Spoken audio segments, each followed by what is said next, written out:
وطر رسول رحمت علیہ السلام نے زیادہ تر 3 ہی پڑھے. اچھا جی زندگی میں 1 بار 1 پڑھا ہے, ہاں جی 2 بار 1 پڑھا ہے, مل جائے گی کہیں روایت نسائی شریف میں. میں تو طالب علم ہوں, میرے تو وطروں کی حدیثیں ڈائریکٹلی سند کے ساتھ پڑھی ہوئی ہیں الحمدللہ. اچھا جی میرے عزیز ساتھی, میرے اہل حدیث بھائی, پھر آپ کو 7 وطروں کی روایت بھی مل جائے گی. عشاء کے 4 فرضوں کے بعد اور وطر 1 ہے, 1. اب 1 بھی نہیں پڑھتے. اچھا محسوس نہ کریں, بالکل جو مسنون اور صحیح طریقہ ہے وطر کا, صحیح طریقہ بالکل سن سنا کے نہیں. کیا ہم میں سے, میں یہ نہیں کہتا آپ مجھے سنائیے, یہ نہیں میں کہوں گا, اتنی گستاخی میں نہیں کر سکتا. میں صرف یہ پوچھ سکتا ہوں کہ کیا ہم نے کبھی کسی سے پوچھنے کی کوشش کی ہے کہ یار مجھے وطر کا صحیح طریقہ بتلاؤ. الوطر حق علی کل مسلم من نام او نسی عن ذکری عن وطری. جو بندہ سو گیا یا بھول گیا, فلیصلی اذا ذکر, جب اسے یاد آئے وہ وطر پڑھے, وطر کی قضائی دے. وطر مسلمان کا حق ہے, جس طرح فجر کی سنتیں کونین کے امام نے نہ سفر میں چھوڑی ہیں, نہ حضر میں چھوڑی ہیں, نہ بیماری میں چھوڑی ہیں, نہ مرض میں چھوڑی ہیں, نہ جنگ میں, نہ جہاد میں, نہ گھر کے اندر, نہ بارش کے موقع پہ, نہ خوشی نہ غمی, تمام تر زندگی کے معاملات میں جب سے نماز فجر ہوئی فرض اور پڑھی گئی, تمام صحابہ نے زندگی میں فجر کی سنتیں 1 بار بھی نہیں ملتا. رہی ہیں تو بعد میں پڑھی ہیں, رہ گئی ہیں تو بعد میں پڑھی. اسی طرح سفر تھا, حضر تھا, جنگ تھی, مرض تھا, قرض تھا, وطر ہر حال میں پڑھا گیا ہے.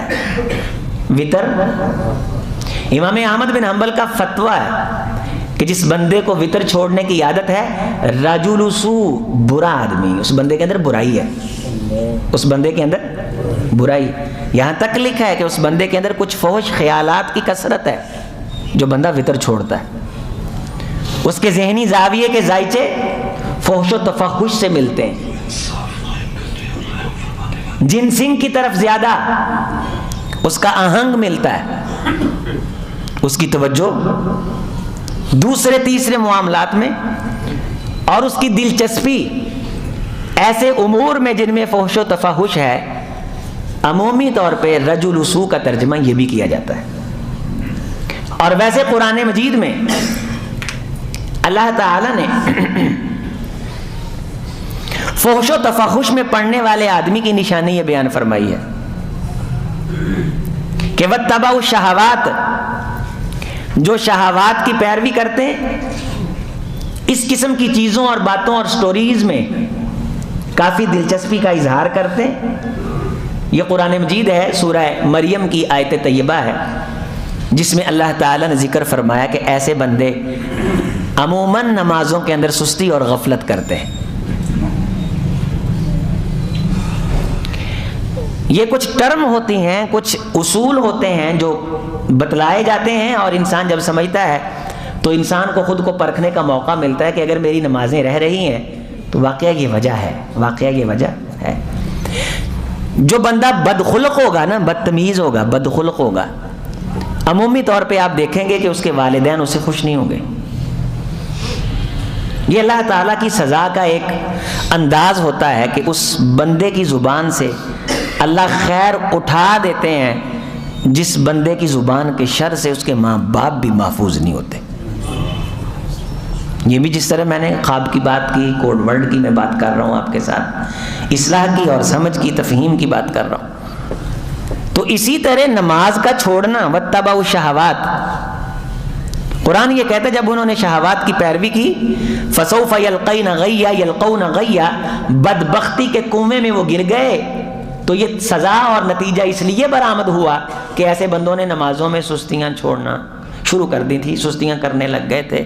نماز کی پابندی نہیں ہے, کوئی ترتیب نہیں ہے, کوئی سنتیں نہیں ہیں, کوئی پوچھنے والا نہیں, پڑھ لی, نہ پڑھ لی, نہ پڑھی. کون سا اسلام کا راج ہے اور مجبوریاں ہیں ان کے لیے ضروری ہے. اس پہ تو بندہ رسپانسیبل نہیں ہے نا کہ کسی کو بتلائے بھی میرا جسم میری مرضی میری نماز، آپ کون ہوتے ہو؟ ٹھیک ہے بھائی. لیکن یہ ہے کہ ہم نے اللہ تعالیٰ کے دربار میں سب سے پہلے جس چیز کا حساب دینا ہے وہ نماز ہے. وہ کیا ہے؟ اول ما یحاسب بہ العبد یوم القیامۃ الصلاۃ. سب سے پہلا پیپر جو ہونا ہے وہ نماز کے بارے ہونا ہے، بڑا اہم، لازمی، ضروری. اگر اس پیپر میں ہم پاس ہو جاتے ہیں تو کونین کے امام نے فرمایا صالحت سائر عملی ہی، جس کی نماز درست نکلی اللہ تعالیٰ نماز کی برکت سے اس کے تمام دوسرے پیپر بھی ان میں اسے پاس فرما دیں گے. نماز عشاء میں وتر حق ہے، لازمی، ضروری ہے. یہاں سے آپ استدلال کریں گے باہر جا کے جی فرض ہے، نہیں عظیم تو کہہ رہا جی فرض ہے. سمجھنے سمجھانے پہ توجہ نہیں میرے بات ساتھی کریں گے کہ اصل یہ جملہ کہا کیوں جا رہا ہے. کسی نے نہیں چھوڑا، جس نے چھوڑا یا عادت بنائی اسے رجل سو کہا گیا. اگر رہ گیا تو قضائی ہے، وتر رہ گئے تو کیا ہے؟ قضائی ہے. رسول رحمت علیہ السلام نے فرمایا جو بندہ سو گیا یا بھول گیا جب اسے یاد آیا تو وہ وتر پڑھے. فرض کی کیٹاگری میں یہ داخل نہیں ہے جس طرح فجر کی 2 سنتیں ہیں، لیکن یہ تقسیم اس لیے نہیں تھی کہ اسے ایزی لیا جائے. یہ فقہا نے تقسیم کسی اور غرض سے کی تھی، آئینی اور قانونی شکیں بنانے کے لیے. یہ میں آپ کے سامنے کسی تفصیلی جمعے میں رکھوں گا کہ یہ فرض سنت نفل کی تقسیم کیوں کی گئی تھی.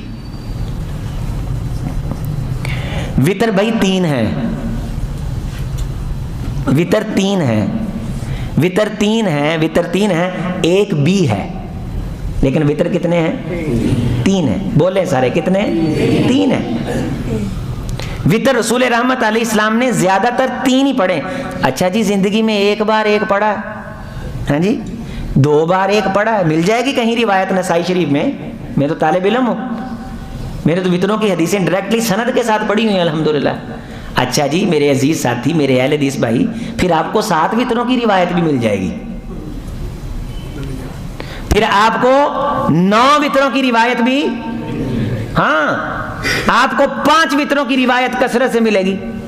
7 وتروں کی روایت اوتار رسول اللہ صلی اللہ علیہ وسلم بثلاث وخمس وسبع وتسع. تھوڑا سا آگے چل کوشش کرے گا نا تو 3-4 روایت تجھ کو مل جائیں گی. 11 وتر بھی رسول اللہ نے پڑھے.